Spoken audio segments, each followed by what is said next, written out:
Bismillahirrahmanirrahim. Sallallahu ala Muhammadin sallallahu alaihi wasallam. Welcome to the Biolish World. अस्सलाम वालेकुम, this is Uwais Ahmad. Viewers, आज हम लोग इंग्लिश 6 क्लास के सिंगल नेशनल करिकुलम में सेकंड यूनिट की सेकंड वीडियो को डिस्कस करने जा रहे हैं.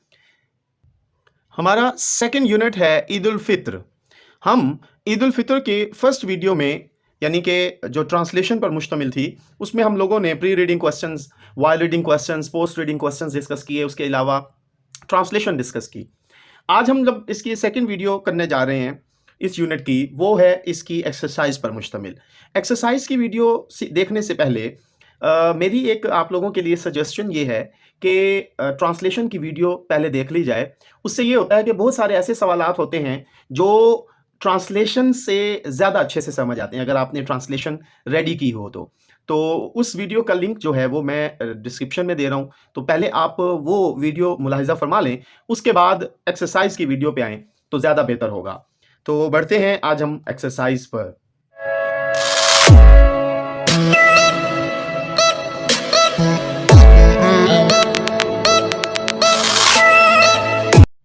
जी, सबसे पहले आता है जी रीडिंग कॉम्प्रीहेंशन, तफहीम इबारत. Read the meanings of the words below and use them in sentences. दिए गए अल्फाज को पढ़िए और उनको जुमलों में इस्तेमाल करें. तो हमारे पास सबसे पहला वर्ड है कोमेमोरेट्स. इसका मतलब है honours. Eid ul Fitr commemorates the end of the holy month of Ramzan. ये हम कह सकते हैं. Audible, able to be heard, सुनी जा सके. ठीक है, योर वॉइस इज ऑडिबल, आपकी आवाज सुनी जा सकती है. कॉन्ग्रीगेशंस, फ्लॉक. उसके बाद अकम्पलिशमेंट, तकमील है, अचीवमेंट. ग्रेटिट्यूड, शुक्रिया, थैंकफुलनेस. डिजर्ट्स, स्वीट्स, मीठा. जी, उसके बाद है जी आंसर द फॉलोइंग क्वेश्चंस. मदरजा झेल सवालात के जवाब दीजिए. जी, When do Muslims celebrate Eid ul-Fitr? मुसलमान ईद उल फित्र कब मनाते हैं? Eid ul Fitr commemorates the end of the holy month of Ramadan and the start of Shawwal, the 10th month in the Islamic calendar. Eid ul Fitr Ramzan के मुकद्दस महीने के इख्तिताम और शवाल के आगाज़ की याद में मनाई जाती है जो इस्लामी कैलेंडर का 10वां महीना है. Second question, what type of food is offered on Eid ul Fitr? Eid ul Fitr पर किस किस्म का खाना पेश किया जाता है? It's a tradition on Eid day. ये रिवायत है कि ईद के दिन. And eats special Eid desserts, और ईद पर मीठे खाने की रिवायत है. Like sweet made with vermicelli and milk, जैसे कि मीठी डिश में दूध से बनी हुई मीठी सवैयां, खीर, लोकल डेजर्ट्स और मकामी मीठा वगैरह शामिल हैं. थर्ड क्वेश्चन है what is फितराना and why do Muslims पे इट? फितराना क्या है और मुसलमान इसे क्यों अदा करते हैं? Another key element of Eid celebrations is to give fitrana. एक और जो अहम ईद के तकरीबात का एक अहम अंसर ईद की नमाज से पहले फितराना की अदायगी है. Obligatory payment to the poor and less fortunate families prior to Eid नमाज. ईद की तकरीबात का एक और अहम अंसर ईद की नमाज से पहले फितराना देना है, जो गरीब और नादार गरीब खानदानों को यह वाजिब अदायगी होती है. नेक्स्ट क्वेश्चन है describe the purpose of Eid ul Fitr in a paragraph. Paragraph में ईद उल फित्र का मकसद बयान कीजिए. Eid ul Fitr comes after the end of the holy month of Ramzan. Eid ul Fitr Ramzan के मुक़द्दस महीने के इख्तिताम के बाद आती है. It is a time to celebrate the completion of this month of spiritual discipline and to give thanks to Allah for the strength and guidance provided during the month. ये रूहानी नज़्म ज़ब्त के उस महीने की तकमील का जश्न मनाने और उस महीने के दौरान फराहम करदा पुख्तगी और रहनुमाई के लिए खुदा का शुक्र अदा करने का वक्त है. It is also a time of forgiveness, unity and generosity marked by large gatherings of family and friends, exchange of gifts and giving of charity to those in need. ये मुआफ़ी, इत्तेहाद और सखावत का भी वक्त है जिसमें ख़ानदान और दोस्तों के बड़े इज्तिमाआत, तहाइफ के तबादले और ज़रूरतमंदों को सदका देना शामिल है. लास्ट क्वेश्चन है how do you celebrate your Eid day? आप अपनी ईद का दिन कैसे मनाते हैं? राइट अ शॉर्ट पैराग्राफ, एक मुख्तसर पैराग्राफ लिखें. We start the day of Eid ul Fitr by offering the Eid ul Fitr prayer after eating sweet dishes. हम ईद उल फित्र के दिन का आगाज मीठा खाना खाने के बाद ईद उल फित्र की नमाज अदा करके करते हैं. Then we meet our friends and relatives. फिर हम अपने दोस्त अहबाब और रिश्तेदारों से मिलते हैं. And eat different kinds of food, और तरह तरह के खाने खाते हैं. Then we celebrate the day of Eid by having fun with family and relatives. फिर हम फैमिली, खानदान के लोग और रिश्तेदारों के साथ सैर व तफरीह करके ईद का दिन मनाते हैं। फिर आता है जी लिसनिंग एंड स्पीकिंग, सुनना और बोलना। Read and practise the following dialogue, दर्ज मुकालमे को पढ़ें और उसकी मश्क करें। तो ये है जी वालदा और उस्मान के दरमियान मुकालमा है। उस्मान कहते हैं, मदर, माँ, I have brought all the things from the market for Eid day. माँ, मैं ईद के दिन के लिए बाजार से सारी चीजें लाया हूं। मदर वालदा कहती हैं, ओके ठीक है, लेट मी चेक डियर, मुझे चेक करने दो प्यारे। Did you cross check the things with my shopping list, क्या आपने मेरी खरीदारी की फहरिस्त के साथ चीजों को चेक किया है? उस्मान कहता है, नो मदर, नहीं माँ, but I try to bring all the things you had told me verbally, लेकिन मैंने उन तमाम चीजों को लाने की कोशिश की है जो आपने मुझे जुबानी बताई थी। उस मदर कहती हैं, I think something is missing. माँ कहती हैं, मुझे लगता है कि कोई कुछ चीजें कम हैं। उसामा कहते हैं, व्हाट इज मिसिंग, क्या कम है? तो मदर वालदा कहती हैं, you forgot to bring milk and rice, आप दूध और चावल लाना भूल गए हैं। Which are the main ingredients for the kheer I have to make, जो खीर मैंने बनानी है उसके लिए ये अहम अज्जा हैं। उस्मान कहते हैं, ओह सॉरी मदर, ओह मुआफ कीजिएगा माँ, I will go again and bring them, तो मैं दोबारा जाकर उन्हें ले आऊंगा। मदर कहती हैं, ओके बी केयरफुल उस्मान, होशियार रहो Usman, this time don't forget anything, इस बार किसी चीज को ना भूलना। तो अब ये असातिज़ा कराम ने करना है जी रोल प्ले में कि कुछ बच्चों को पेयर बनाकर उनसे ये डायलॉग्स करवाने हैं। Make pairs of students and ask students to exchange their thoughts and opinion on the intake of junk food increases on the two Eids, or how can we avoid junk food। तो तलबा के जोड़े बनाएं और तलबा से वो ईदों पर जंक फूड की मिकदार जैसे बढ़ जाती है, या हम जंक फूड यानी हल्की खुराक से कैसे बच सकते हैं, अपने ख्यालात और आरा का तबादला करने को कहें जी। उसके बाद है जी वोकैबुलरी, ज़ख़ीरा अल्फाज। होमोग्राफ्स, हम आवाज अल्फाज। Homographies are words that have the same spelling but different meanings, and sometimes they have different pronunciation as well। यहाँ गलती हो गई है बुक में मतलब लिखते हुए कंप्यूटर से, ये वेल लिखना था, विल लिख दिया गया है। हम आवाज़ ऐसे अल्फाज हैं जिनके हिजे एक जैसे होते हैं लेकिन इनके मानी मुख्तलिफ होते हैं, और बाज़ औक़ात इनकी मर्जी के मुताबिक मुख्तलिफ तलफ़ुज़ भी होता है जी। मिसाल के तौर पर होमोग्राफ्स में है रिज़ाइन, इसका मतलब है टू क्विट, मतलब छोड़ देना। I am going to resign from the job, मैं मुलाजमत से मतलब ख़त्म करने जा रहा हूँ। और रिज़ाइन है जी टू साइन अगेन, दोबारा दस्तखत करना। Can you please resign the papers, क्या आप कागजात पर दोबारा दस्तखत करेंगे। विंड टू फिनिश है जी ख़त्म करना, विंड अप योर वर्क, अपना काम ख़त्म कीजिए। विंड एयर, हवा को कहते हैं, द कूल विंड ब्लोज, ठंडी हवा चल रही है। लीड टू हेड, यानी sir I am going to lead this team, अच्छा हेड मतलब सरबराह, I am going to lead this team, मैं इस टीम की सरबराही करने जा रहा हूं। Lead a type of matter, सीसा एक मवाद है।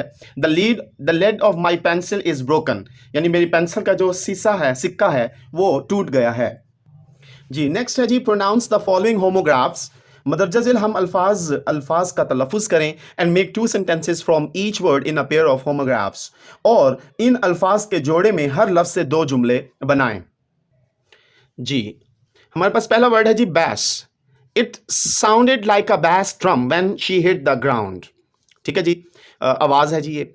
बैस है जी, ये एक मछली की किस्म है। बैस आर एडिबल फिश, खाने वाली मछली है जी, that are found in rivers and the sea, जो दरियाओं और समंदरों में पाई जाती है। तो आप देखें कि लिखने में भी सेम है, बोलने में भी सेम है, लेकिन माना बदला हुआ है। फिर है जी माइन्यूट। माइन्यूट कहते हैं मुख्तसिर, द प्रॉब्लम वॉज माइन्यूट, मसला बहुत ही मुख्तसिर था। और मिनट है जी, मिनट वक्त, I saw him a minute ago, मैंने एक लम्हा पहले उसे देखा। फर्म, मजबूती, his voice was firm but gentle, उसकी आवाज़ मजबूत थी मगर बड़ी ही शाइस्ता थी। फर्म, ये फर्म है मुलाजमत की जगह। The employ is quite firm with his company, अच्छा इसे लॉयल कहते हैं। जो वर्कर था ना, वो अपनी कंपनी के साथ बहुत ही ज़्यादा लॉयल था। टीयर है जी फाड़ना, I tore off the piece of paper, मैंने कागज़ के टुकड़े को फाड़ा। और टीयर है आंसू, her eyes filled with tears, उसकी आंखें आंसुओं से भर गईं। वॉच, देखना, she was watching the cartoon, वो कार्टून देख रही थी। और वॉच, घड़ी, I bought a new wrist watch yesterday, मैंने कल नई कलाई की घड़ी खरीदी। जी व्यूअर्स, नेक्स्ट है जी डिक्टेशन टाइम, इमला का वक्त। Listen to your teacher carefully and write the sentences that the teacher dictates. अब ये चूंकि क्लास वर्क है, क्लास में ही काम होना है कि आपके असातिज़ा कराम आपको कुछ कहेंगे बोलने को, लिखने को, तो आपने लिखना होगा। उसके बाद है जी ग्रामर। फोकस कीजिएगा, मेन टॉपिक्स पे हम आ रहे हैं। Masculine, feminine, common and neuter gender. ठीक है जी, मुजक्कर, मुअन्नस, आम और बेजान इस्म। मैस्कुलिन जेंडर, मुजक्कर जिन्स। A gender that represents male or refer to objects that are classified as male. एक जिन्स जो मर्दों की नुमाइंदगी करती है या ऐसी अशिया का हवाला देती है जो मर्द के तौर पर दर्जा बंद हों। Feminine gender, मुअन्नस जिन्स, a gender that represents females or refers to objects that are classified as female. ऐसी जिन्स जो खवातीन की नुमाइंदगी करती है या ऐसी अशिया से मुराद है जो खवातीन के तौर पर दर्जा बंदी की गई हों। न्यूटर जेंडर, बेजान इस्म। Gender neutral nouns are used for neither a male nor a female. ये मुखन्नस जिन्स इसम ना तो मर्द और ना ही औरत के लिए इस्तेमाल होता है। दे रिफर टू इनएनिमेट ऑब्जेक्ट्स, ये बेजान अशिया का हवाला देते हैं।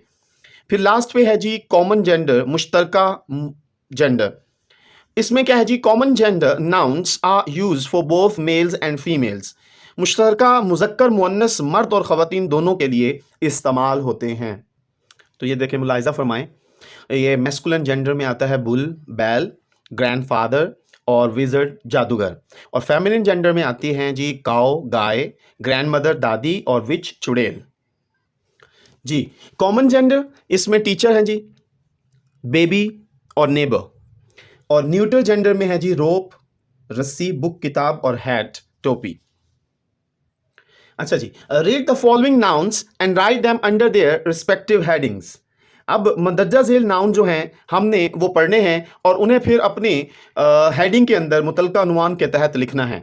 हमारे पास 8 चीज़ें हैं, देखें, कज़न, लाइन, हैन, कैसल, नर्स, फीडर, वेटर और फार्मर। तो हमने इसे इस तरह अपने मुतलका खानों में इनको लिखना है। ये ज़रा मुलाहिज़ा फरमा लीजिए। तो मैस्कुलिन जेंडर, इसमें आएगा लाइन और फार्मर। फेमिनिन जेंडर में नर्स और हैन। कॉमन जेंडर में कज़न और वेटर। कॉमन जेंडर के बारे में ये था कि ये मेल के लिए भी आ सकता है, फीमेल के लिए भी। और न्यूटर जेंडर में आ जाए कासल और फीदर, पर। जी subjective, objective and possessive pronouns, फाइली, मफूली और इजाफी इस्माए ज़मीर। सब्जेक्टिव प्रोनाउंस कौन से होते हैं? Subjective pronouns are use as subjects of verbs. फाइली इस्माए ज़मीर फेल के मज़ामीन के तौर पर इस्तेमाल होते हैं। Objective pronouns are use as objects of verbs. मफूली इस्माए ज़मीर फेल के अशिया के तौर पर इस्तेमाल होते हैं। और possessive pronouns are used instead of nouns that show possession और समथिंग। इजाफी इस्माए ज़मीर के बजाय इस्माए ज़मीर इस्तेमाल किए जाते हैं जो किसी चीज़ की मलकियत को जाहिर करते हैं। Read the following sentences and notice the use of personal pronouns as subject, subjective, objective and possessive pronouns. मदरजा झेल जुमलों को पढ़ें और शख्सी ज़मायर के बतौर फाइली, मफूली और इजाफी इस्माए ज़मीर के इस्तेमाल को देखें। तो सबसे पहले तो मेन टॉपिक है पर्सनल प्रोनाउंस। पर्सनल प्रोनाउंस कौन से हैं? आई, वी, यू, ही, शी। अब इनका सब्जेक्ट के तौर पर इस्तेमाल, यानी कि ये सब्जेक्टिव प्रोनाउन कैसे हैं? ये हमेशा सब्जेक्ट के तौर पर जब आएंगे तो वो इस तरह होंगे। I am not feeling well today, तो इसमें आई सब्जेक्ट है। We are going on a picnic, तो वी सब्जेक्ट है। यू आर लुकिंग गॉर्जियस, तो इसमें यू सब्जेक्ट है। He is going to attend a math lecture, इसमें ही सब्जेक्ट है। शी इज मेकिंग टी, तो इसमें शी सब्जेक्ट है। ऑब्जेक्टिव प्रोनाउंस में Ali gave me a very cute pet cat. अब देखिए यहां पर मी ऑब्जेक्ट के तौर पर है, आई का ऑब्जेक्ट मी बनता है। Who is going with us? तो we का ऑब्जेक्ट us है। Dad brought some toys for you। अच्छा, अब यहां पर बच्चे कंफ्यूज हो जाते हैं, सब्जेक्ट में भी you है और ऑब्जेक्ट में भी you है। तो you का सब्जेक्टिव केस और ऑब्जेक्टिव केस सेम होता है। He is going with him, वो उसके साथ जा रहा है। तो इसमें देखिए he का सब्जेक्टिव केस ही है तो ऑब्जेक्टिव केस him है। Mother helped her in making tea, तो यहां पर आप देखें she का ऑब्जेक्टिव केस her है। अब आ जाए पोजेसिव प्रोनाउंस, इसमें मलकियत होती है। This pair of shoes is mine, ठीक है जी, mine. This picnic basket is ours. Is this toy yours? These notebooks are not his. It is his glasses not hers. ठीक है जी। Use any three personal pronouns as subjective, objective and possessive pronouns and make sentences with them, और उनसे जुमले भी बनाने हैं, मतलब किसी भी तीन शख्सी ज़माइर को फ़ाइली, मफूली और इजाफी ज़मीरों के तौर पर इस्तेमाल करें और उनके साथ जुमले बनाएं। जी, पर्सनल प्रोनाउन का इस्तेमाल करना है हमने। तो पर्सनल प्रोनाउन सब्जेक्टिव के तौर पर है जी I like, I live in Lahore. You, do you go to school daily, और ही है जी he comes daily to play cricket. तो ये सब्जेक्ट के तौर पर थे। ये पर्सनल प्रोनाउन हैं जो ऑब्जेक्ट के तौर पर हैं, जैसे me, you, him. Aslam gives me his pen daily. Rabia helps you in the class. We shall bring him in the zoo. और पर्सनल प्रोनाउन पोजेसिव में माइन, योर्स और हिज हैं। ये थोड़ी सी करेक्शन कर लीजिएगा, ये मैंने पोजेसिव एडजेक्टिव के सेंटेंसेस बना लिए थे। तो दिस हाउस इज माइन, ठीक है जी, और I like bag of yours, और this register is not his, ठीक है जी। नेक्स्ट है जी इंट्रोगेटिव प्रोनाउंस, ज़माइरे इस्तफहामिया। Interrogative pronouns are used to ask questions.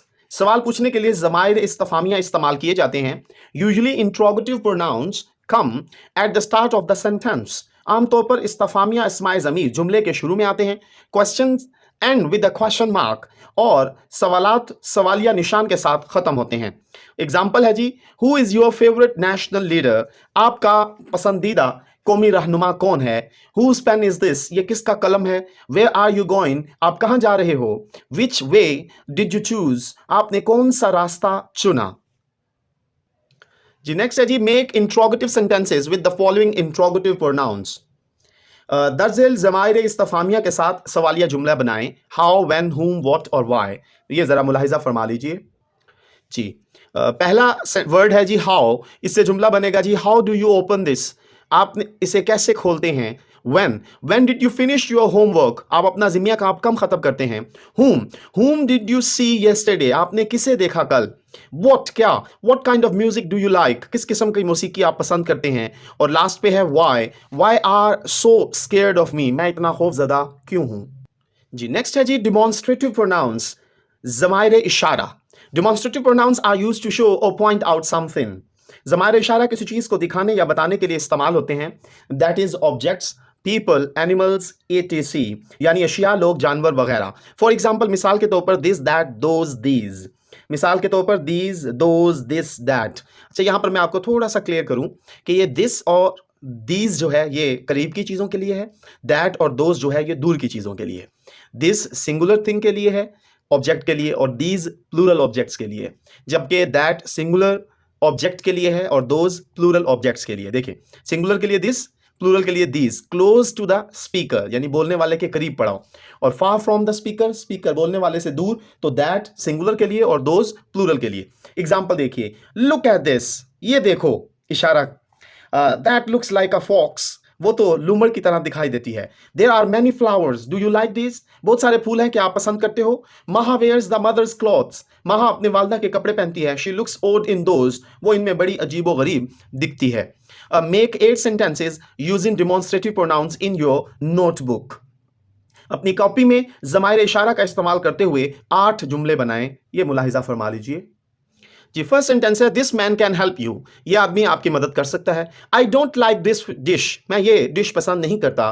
Don't go near to that tree, उस दरख्त के करीब मत जाइए। दैट इज़ माई स्कूल, वो मेरा स्कूल है। दीज बॉयज़ हेल्प मी, ये लड़के मेरी मदद करते हैं। I am not using these chairs, मैं इन कुर्सियों का इस्तेमाल नहीं कर रहा। Those kids are very innocent, वो बच्चे जो हैं वो बहुत ही मासूम हैं। Those houses were build in 2005, वो घर जो हैं वो 2005 में तामीर किए गए। नेक्स्ट है जी subject verb adjective SVA pattern sentences. फाइल फेल, इसमें सिर्फ नमूने के जुमले। Subject verb adjective is a sentence structure. फाइल फेल, इसमें सिर्फ एक जुमले का नमूना है।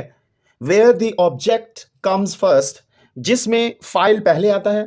Where the subject comes first, जिसमें फाइल पहले आता है। द वर्ब सेकंड, वर्ब दरमियान में, एंड द एडजेक्टिव थर्ड, और इसमें सिर्फ तीसरे नंबर पर आता है। This type of sentence begins with a core sentence like he is handsome. तो इस किस्म का जुमला एक बुनियादी जुमले से शुरू होता है, जैसे वो खूबसूरत है। Here he is the subject, यहां पर ही मौजू है। Is the verb, is verb है, एंड हैंडसम द एडजेक्टिव, और हैंडसम इसमें सिफ्त है। सब्जेक्ट में ही और मुज्तबा, वर्ब में सीम्स और इज, और एडजेक्टिव में हैप्पी और टॉल। तो अब अगर हम देखें, he seems happy, Mujtaba is tall. अब है G underline the subject.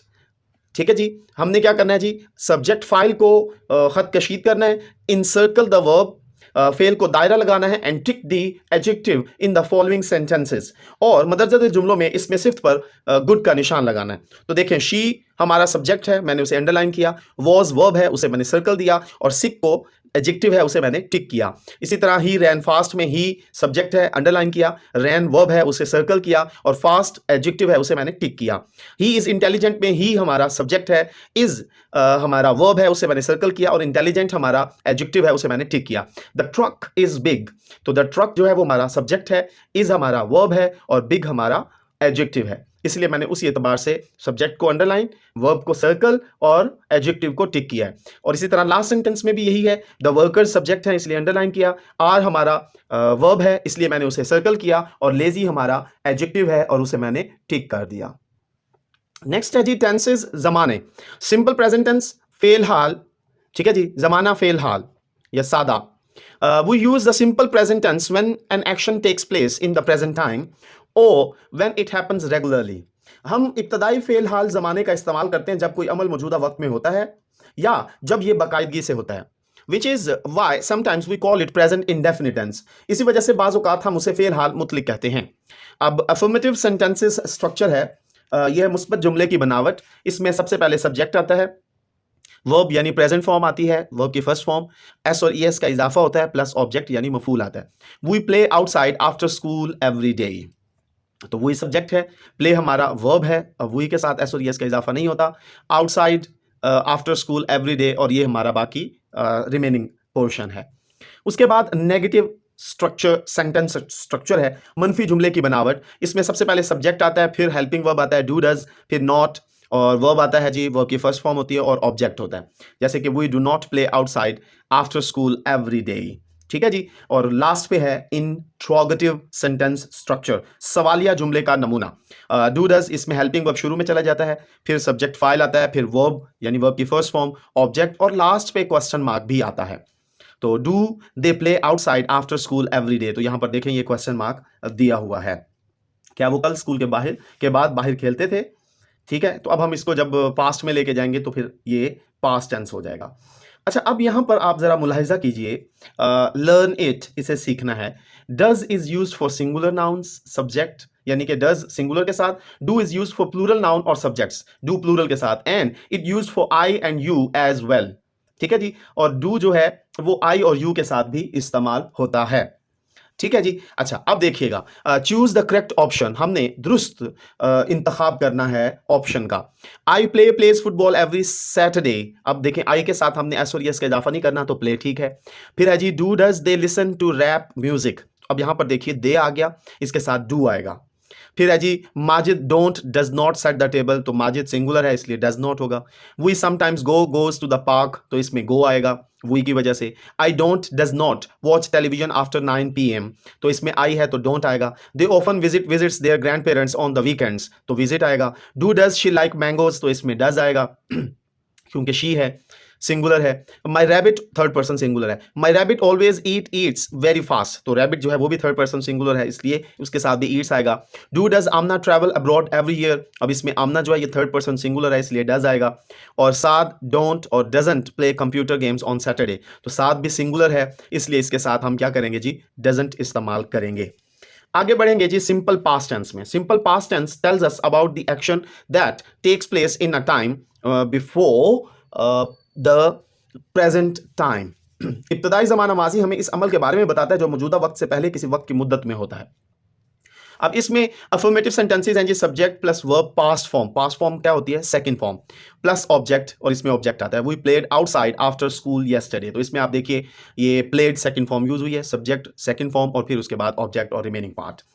Negative sentence structure में यानी कि मनफी जुमले की बनावट में आप देखें सब्जेक्ट के साथ डिड नॉट और फिर वर्ब की प्रेजेंट फॉर्म। देखें प्रेजेंट फॉर्म में हमने क्या सीखा था, फर्स्ट फॉर्म। जब हम डिड नॉट लगाते हैं पास्ट में, तो अब यहां पर देखिए कि पास्ट में तो पास्ट फॉर्म थी, सेकंड फॉर्म सिंपल में यानी फॉर्मेटिव सेंटेंसेस में, सादा जुमलों में। लेकिन जब ये नेगेटिव होता है तो इसका हेल्पिंग वर्ब डिड नॉट आता है, तो ये वर्ब की सेकंड फॉर्म चेंज हो जाती है वर्ब की फर्स्ट फॉर्म यानी प्रेजेंट फॉर्म में। ठीक है जी, ये देखें we didn't play outside after school yesterday, तो ये देखें डिड के बाद प्ले का इस्तेमाल हुआ है फर्स्ट फॉर्म का जी। उसके बाद है जी इंट्रोगेटिव सेंटेंस स्ट्रक्चर। ये है जी सवालिया जुमले का नमूना। इसमें डिड हेल्पिंग वर्ब शुरू में चला जाएगा, सब्जेक्ट होगा, फिर वर्ब यानी प्रेजेंट फॉर्म, फिर ऑब्जेक्ट और लास्ट पे क्वेश्चन मार्क भी। Did they play outside after school yesterday, और देखें आखिर में क्वेश्चन मार्क आया। यहाँ भी चूंकि डिड आया हुआ है तो यहाँ पर भी प्रेजेंट फॉर्म आएगी यानी वर्ब की फर्स्ट फॉर्म आएगी। देखिए complete the following sentences using the simple past tense. अब हमने सिंपल पास्ट टेंस का इस्तेमाल करना है, और वो सिंपल पास्ट टेंस क्या होता है, वर्ब की सेकंड फॉर्म। तो देखिए द शो बिगन, ये देखें यहाँ पर दिया हुआ है बिगिन, और सिंपल पास्ट टेंस में वर्ब की सेकंड फॉर्म होती है, तो हम यहाँ पर बिगन कर देंगे। The children dash the ball, यहाँ थ्रो है, इसकी सेकंड फॉर्म बनेगी threw. We dash a new pair of shoes last Friday, तो यहाँ बाय है, बाय की सेकंड फॉर्म बॉट है। आमना डैश फ्रॉम मुल्तान, कम है, इसकी second form came. They drank 2 liters of water yesterday, तो ये देखें ड्रिंक है, इसकी सेकंड फॉर्म ड्रैंक हो गई। चलें जी, अब नेक्स्ट हम बढ़ेंगे सिंपल फ्यूचर टेंस पे। The simple future is a verb tense that is used to talk about things that haven't happened as yet. इब्तदाई मुस्तकबिल एक ऐसा फेल ज़माना है जो उन चीज़ों के बारे में बात करने के लिए इस्तेमाल होता है जो अभी तक नहीं हुई होती। तो इसमें अफर्मेटिव सेंटेंस स्ट्रक्चर में है जी सब्जेक्ट, फिर आएगा मॉडल ऑक्सिलरी वर्ब्स जो विल शेल हैं, फिर वर्ब की प्रेजेंट फॉर्म यानी फर्स्ट फॉर्म, ओरिजिनल फॉर्म, फिर object. Will play outside after school, ये क्वेश्चन मार्क गलत हो गया है, ये नहीं आएगा, यहाँ फुल स्टॉप होगा। फिर नेगेटिव सेंटेंस स्ट्रक्चर में देखिए मनफी जुमले की बनावट, subject plus will not, shall not, verb की प्रेजेंट फॉर्म यानी फर्स्ट फॉर्म और ऑब्जेक्ट। देखें will not play outside after school, तो यहाँ पर भी गलती से क्वेश्चन मार्क लगा दिया गया है। और फिर है जी इंट्रोगेटिव सेंटेंस स्ट्रक्चर, सवालिया जुमले की बनावट, तो इसमें मोडाल वर्ब जो है विल शल वो शुरू में चले जाएंगे, सब्जेक्ट वर्ब की प्रेजेंट फॉर्म, ऑब्जेक्ट और क्वेश्चन मार्क। यहाँ पर क्वेश्चन मार्क आएगा will they play outside after school. अब देखें fill in the blanks with will और शेल। विल और शेल के साथ हमने फिल इन द ब्लैंक्स मुकम्मल करनी है, लेकिन सबसे पहले लर्न इट, इसे सीखिए जी। Will and shall are verbs, ये मोडाल वर्ब्स हैं, they are used with the present form of verb, ये वर्ब की प्रेजेंट फॉर्म के साथ इस्तेमाल होते हैं यानी फर्स्ट फॉर्म के साथ in the future tense. Future tense में shall is only use with pronoun I and we, ये चीज ध्यान में रखिएगा कि आई और वी के साथ शेल इस्तेमाल होगा। तो अब देखिए यहां पर आपके लिए बहुत ही आसानी हो जाएगी, आई है तो शेल आएगा, ही के साथ विल आएगा, व्हेन विल यू, ये देखें यू है तो विल आएगा, वी के साथ शेल आएगा और दे के साथ भी विल आएगा। अब नेक्स्ट है जी पंक्चुएशन, रमूजे औकाफ। Read and punctuate the following sentences, मदरजा झेल जुमलों को पढ़ें और रमूजे औकाफ करें। ये मदरजा झेल सेंटेंसेस हैं, इनकी जरा पंक्चुएशन मुलाहिजा फरमा लीजिए जी। पहला सेंटेंस था wow your birthday gift is beautiful, तो वाओ के बाद हमने साइन ऑफ एक्सक्लेमेशन इस्तफामिया अलामत लगानी है, फिर योर का वाई कैपिटल होगा, लास्ट पे फुल स्टॉप। इसी तरह दूसरे जुमले में भी hurray I scored full marks in my math test, तो इसमें हुर्रे के बाद sign of exclamation, I capital, last पे फुल स्टॉप। थर्ड सेंटेंस देखिए alas I lost my purse, तो अलास के बाद भी sign of exclamation, I capital और पर्स के बाद फुल स्टॉप। ये वी मेड इट, तो ये के बाद आप साइन ऑफ एक्सक्लेमेशन इस्तेमाल करेंगे, वी का डब्ल्यू कैपिटल होगा और इट के बाद फुल स्टॉप।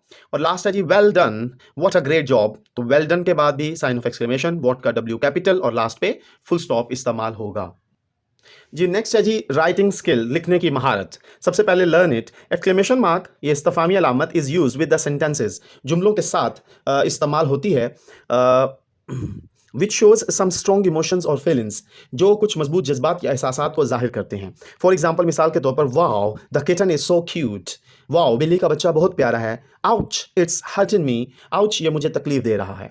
ठीक है जी। अब उसके बाद है जी read the following narrative paragraph. अब हमने क्या करना है, दर्जेल कहानी का पैराग्राफ पढ़ना है। It was the month of August and white and green buntings and flags were seen everywhere. अगस्त का महीना था, हर तरफ सफ़ेद और सब्ज रंगे के झंडे नजर आ रहे थे। Students were excited in schools, बच्चे जो थे तुलबा स्कूल में पुरजोश थे, and were preparing for independence day celebrations, और जश्न आज़ादी की तैयारियां कर रहे थे। I was very excited when I return home from our schools, जब मैं अपने स्कूल से घर वापस आया तो मैं बहुत पुरजोश था। I shared with my mother that I had taken part in a speech competition, मैंने अपनी वालदा को बताया कि मैंने एक तकरीरी मुकाबले में हिस्सा लिया था, which was going to be held on 14 August in my school, जो कि 14 अगस्त को मेरे स्कूल में होने वाला था. It was my first speech ever. ये मेरी सबसे पहली तकरीर थी. Several other schools were also invited to take part in our independence day activities. कई दूसरे स्कूलों को भी हमारे योम आज़ादी की सरगर्मियों में हिस्सा लेने के लिए मदऊ किया गया था. आई आस्क्ड माई मदर, मैंने अपनी वालदा से कहा, to help in writing the speech, मुझे तकरीर लिखने में मेरी मदद कीजिए. My mother took me to visit my grand father, मेरी वालदा मुझे अपने दादा से मिलने ले गई. Who was a retired army officer, जो कि एक रिटायर्ड फौजी अफसर थे. And had experience many battles for our country, और उन्हें हमारे मुल्क के लिए बहुत सारी लड़ाइयों का तजर्बा था. My grand father shared very useful information with me, मेरे दादा जान ने मेरे साथ बहुत सी मुफीद मालूमात शेयर की. I was really impressed with the stories he shared, मैं उनकी बताई हुई कहानियों से वाकई मुतासिर हुआ था. आफ्टर दैट, उसके बाद, he told me how to write my speech in my own words, उन्होंने मुझे बताया कि मैं अपनी तकरीर को अपने अल्फाज में कैसे लिखूं. I promise my grand father to be a good patriot, मैंने अपने दादा जान से एक अच्छा मुहिब वतन बनने का वादा किया. And I wrote an amazing speech for which I also won a prize, और मैंने एक शानदार तकरीर लिखी थी जिसके लिए मैंने इनाम भी जीता था. दैट डे, उस दिन, I promise myself to fight for my country when needed, उस दिन मैंने अपने आप से वादा किया कि जरूरत पड़ने पर अपने मुल्क के लिए लड़ूंगा. जी, next, write a few paragraphs about a time when you met your best friend for the very first time. जी, उस वक्त के बारे में कुछ पैराग्राफ लिखें जो आप अपने बेहतरीन दोस्त से पहली बार मिले. तो इसमें आपने क्या करना है जी, explain exactly where and when it happened, place and what occurred. बिल्कुल वाज़ेह करें कि ये कहाँ और कब हुआ, जगह और क्या हुआ. Use the strategies of brain storming and mind mapping, जहन साजी और दिमागी नक्शा साजी की हिकमत अमलियों का इस्तेमाल करें. Use vivid and interesting words to make your writing lively, अपनी तहरीर को जानदार बनाने के लिए वाज़ेह और दिलचस्प अल्फाज इस्तेमाल करें. Use correct capitalisation, punctuation and spelling by using pre writing strategies, कबल अज मुतालिया की हिकमत अमलियों का इस्तेमाल करते हुए दुरुस्त बड़े हरूफ, रमूज औकाफ और हिजे का इस्तेमाल करें. Use pronoun, antecedent, relationship and transitional devices with in your paragraph, अपने पैराग्राफ के अंदर अस्माए ज़मीर के मर्जा की मुवाफ़क़त और अबूरी आलात का इस्तेमाल करें. Use chronological order to of arranging details, तफसीलात को तरतीब देने की तारीख की तरतीब का भी इस्तेमाल करें. Here are some guidelines to follow while writing a narrative. बयानिया लिखने वक्त अमल करने के लिए कुछ रहनुमा असूल ये हैं. इसमें सबसे पहले है जी प्लानिंग खाका. Think about the following questions, दर्ज सवालात पर गौर करें. What is the topic of the narrative paragraph, बयानिया पैराग्राफ का मौजू क्या है. जी, who are the characters in the paragraph, paragraph में किरदार कौन है. What is the setting of the paragraph, when where, paragraph की तरतीब क्या है, व्हेन कब और वेयर कहाँ. Who is the main protagonist, मरकजी किरदार कौन है यानी हीरो कौन है.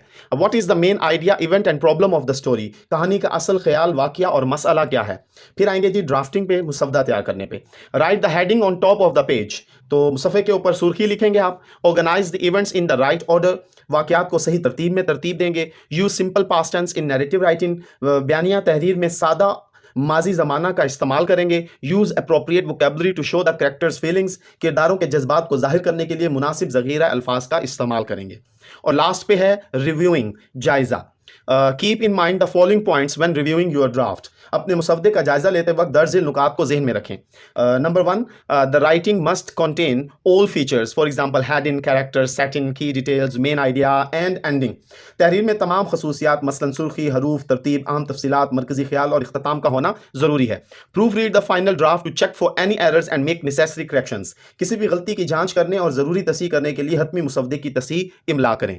तो यहाँ पर हमारे इस यूनिट की एक्सरसाइज का इख्तिताम होता है. मैंने पूरी कोशिश की है कि तमाम पॉइंट्स डिस्कस किए जाएं. अगर ये वीडियो समझ आई है तो प्लीज़ इसे लाइक कीजिए, दोस्तों के साथ शेयर कीजिए और प्लीज़ चैनल को सब्सक्राइब कीजिए. खुश रहें, खुशियाँ बांटें, अपना ख्याल रखें, अपने बड़ों का, अपने साज़ा कराम का एहतराम करें. अल्लाह हाफिज़.